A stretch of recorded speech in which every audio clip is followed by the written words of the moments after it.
Okay, there's no wind. We'll do it just for one time. But the fair weather didn't last.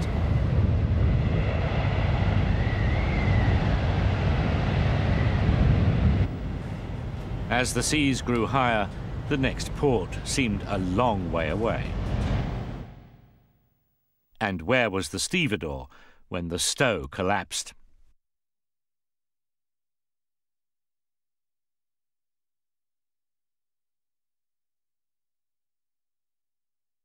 The UK club finds that 50% of cargo damage incidents are a result of human error. Where did things go wrong in this case? There were failures of hardware and maintenance management. Error-enforcing conditions were present, and incompatible goals.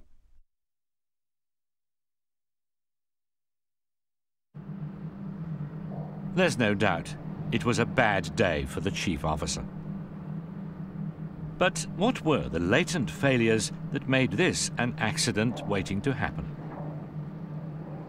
Unless the right tools and equipment are available and in working order, you're inviting a failure in the category hardware.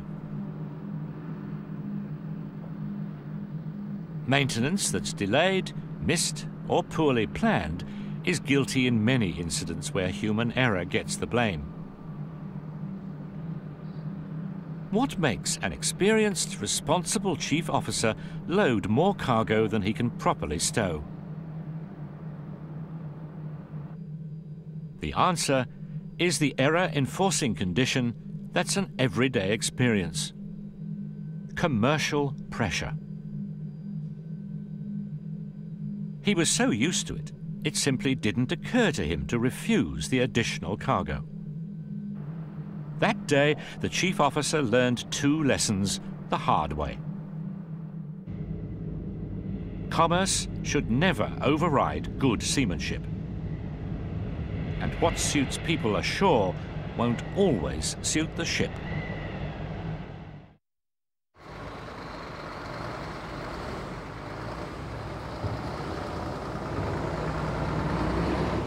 Far too often, human error leads to injury and death.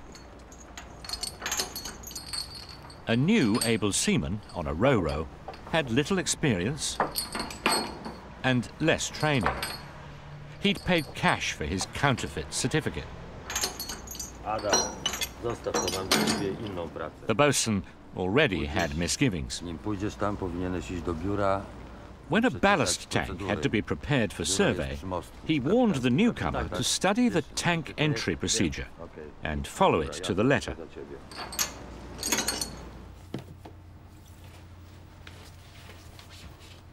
Unfortunately, all the procedures were in English, which the able seaman couldn't read. To save face, he improvised. Not expecting to be in the tank long, he posted a man at the entrance to keep an eye on him. It was a risk that didn't pay off. In less than a minute, the able seaman collapsed.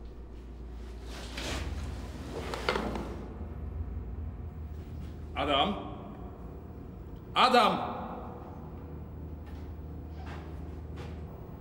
Rather than follow him into a potentially toxic environment, the other man sensibly alerted the boatswain. Hearing that the breathing gear hadn't been used, the boatswain ordered him to fetch it. But that wasn't so easy. Access to the locker was blocked. Instead of waiting, the boatswain went in, trying not to breathe.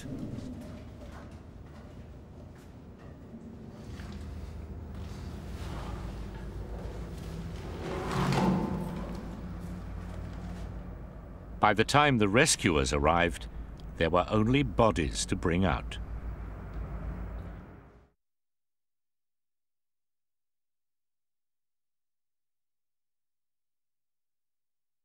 The UK club finds that 60% of personal injuries are a result of human error, mainly the crew injuring themselves.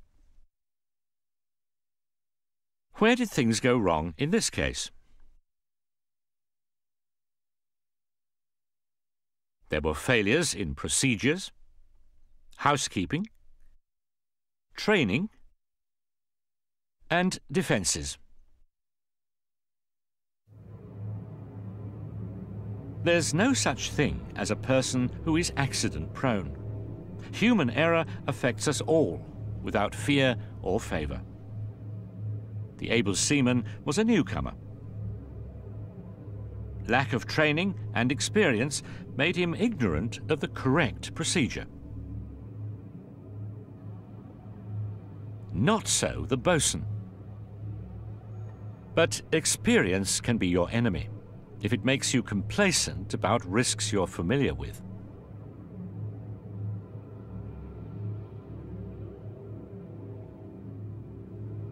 Two very different men took the same action and paid the same awful penalty. If the latent failures had been spotted, it would never have happened. Good procedures are central to preventing incidents.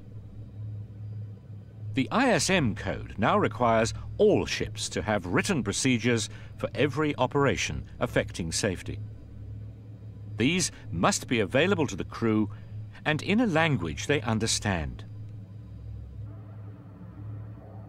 The boatswain did well to point the able seaman toward the right procedure, but didn't confirm that he'd understood it, as the code requires.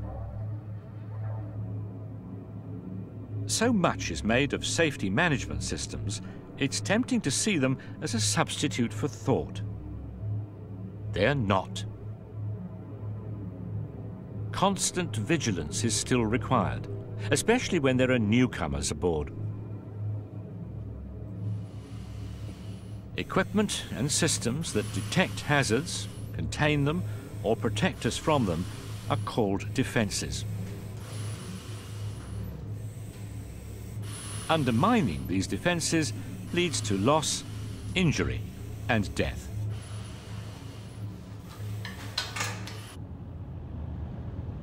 Yet the UK club's inspectors routinely find fire doors lashed back, life rafts hard to deploy, fire hoses, and lifebuoys missing.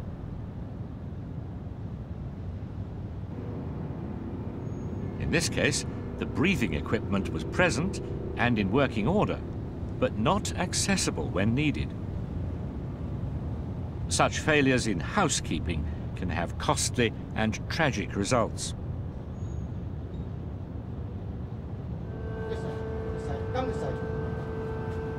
If good procedures are central to preventing incidents, so are good seafarers. If the able seaman had known the ropes, the fatalities wouldn't have occurred. STCW 95 insists all crew are qualified, but that should be taken with a pinch of salt. No certificate is a guarantee of competence, still less experience. When you're manning sophisticated ships with smaller crews, cheap can be dear. Knowing that, prudent ship owners recruit the best manpower they can afford and make certain they're fit by using health screening schemes like the UK Club's Crew Risk Management Programme. Okay. Deep breathe. Deep breathe. Careful officers confirm their staff's ability and develop their potential. People can be a vital asset or a liability. The choice is yours.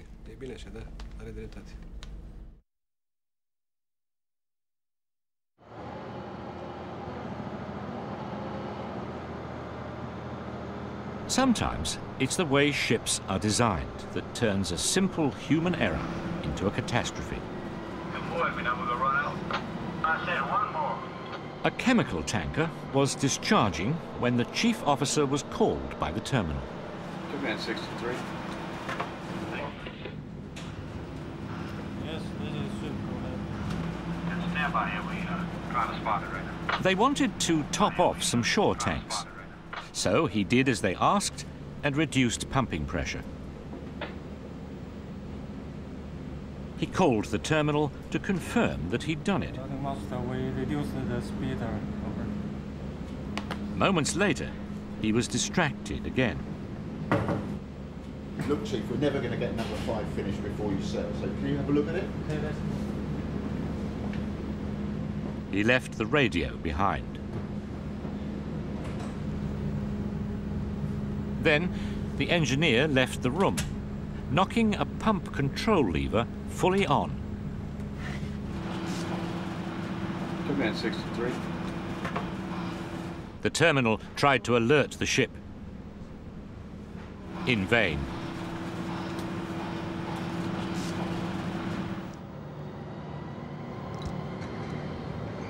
Normally, a seaman monitored the pressure gauges at the manifold. But he'd been called away to help set up a backup pump because one of the cargo pumps had failed.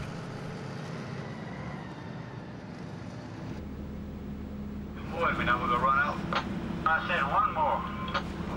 The chief officer returned too late to stop a shoreline failing. The cleanup cost $250,000.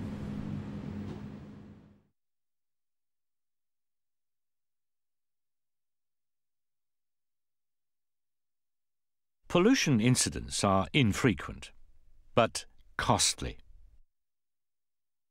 Where did things go wrong in this case? There were failures in design, communication, organization, and defenses. The active failure was the accidental increase in pumping pressure.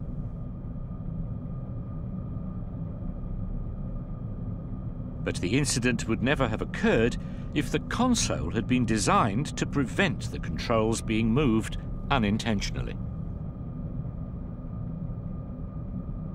Leaving the radio in an empty control room led to a basic failure of communication.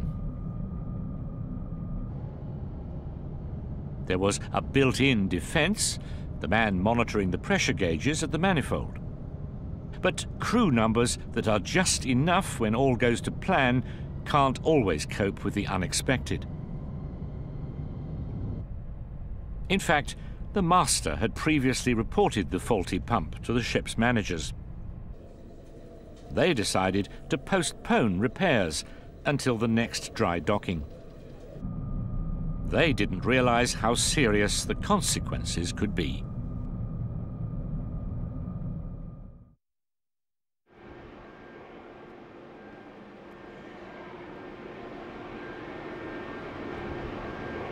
In our final case, the pilot was late. Third job today already, so... When he arrived, it was the first surprise the master would have that night. Case, Bucker. Case. Leslie, long time no see. When was that? Manila. Manila, yeah. It's all right, second mate. We don't need that. It's Case Backer, his old shipmate. The tide was ebbing fast, so they lost no time getting underway. Bridge forward, bridge aft, pilots on board, single up 1 and 1 each end. Soon they were following a zigzag track between the islands of the Delta.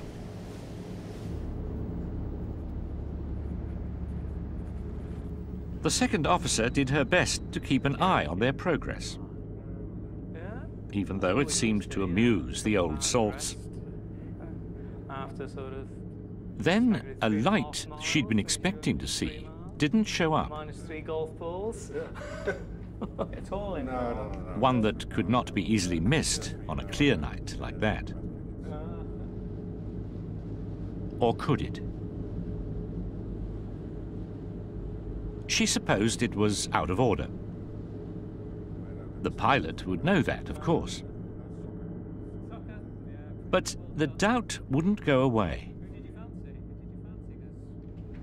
And the second officer plotted another GPS position. It showed they'd missed a wheelover point and were moments away from running aground.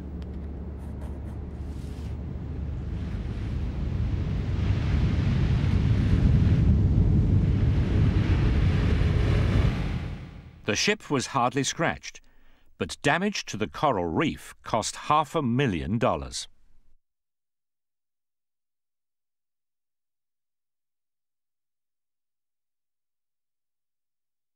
The increase in incidents attributed to pilot error is a matter of concern. But pilots don't work on their own. Where did things go wrong in this case? There were error-enforcing conditions and failures in communication and organization. Commercial pressures act on pilots as well as ship staff. Time was on nobody's side. Was it that, or other factors that made two experienced mariners negligent? In an ideal world, masters would brief pilots about the handling characteristics of their ships, and pilots would detail their plans before the handover takes place. In the real world, the pilot conference often amounts to little more than a handshake. But commercial pressures don't do away with the need to exchange this information. It makes open communication between pilots, masters, and officers even more vital. Does it really happen? Canada's Transportation Safety Board thinks not. It asked hundreds of masters and pilots, do you communicate well? Yes, said 80% of both groups. So, do pilots tell masters their plan? 51% of pilots said yes. Only 24% of masters agreed. Do masters explain how their ship handles? 75% said yes, but only 19% of pilots agreed. Question after question confirmed that the perceptions of each group were in conflict. Why? Perhaps the masters assumed the pilots knew all about their ship. Maybe the pilots believed the masters were familiar with the waters. The researchers' conclusion: neither group expected to give much information or receive much in return.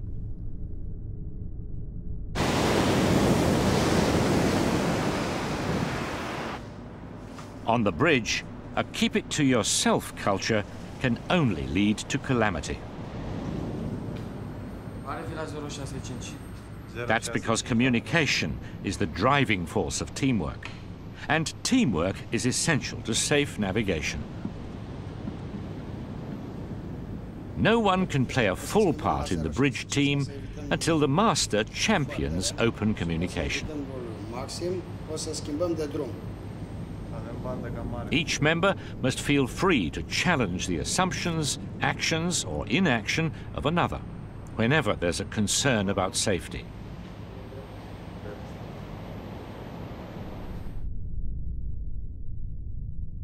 The second officer wasn't alone in failing to speak up. 51% of masters claimed that they, their officers, and the pilot always work as a team. Yet 77% of their officers said they were reluctant to question pilots' decisions. Instead of second-guessing the pilot, the second officer should have made sure she knew his intentions. The master should have insisted on the ship's passage plan being berth to berth, not pilot station to pilot station. If the pilot had briefed the bridge team properly, they could have monitored progress step by step and supported his decision-making. That would also maintain their situational awareness, so they could tackle an emergency with no time wasted getting their bearings.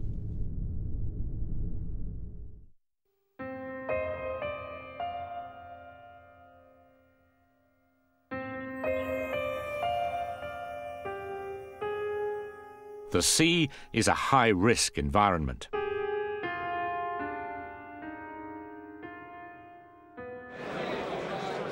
So is the market ships trade in. Fierce competition means low freight rates, and that often means lean crews. While there are fewer people to do it,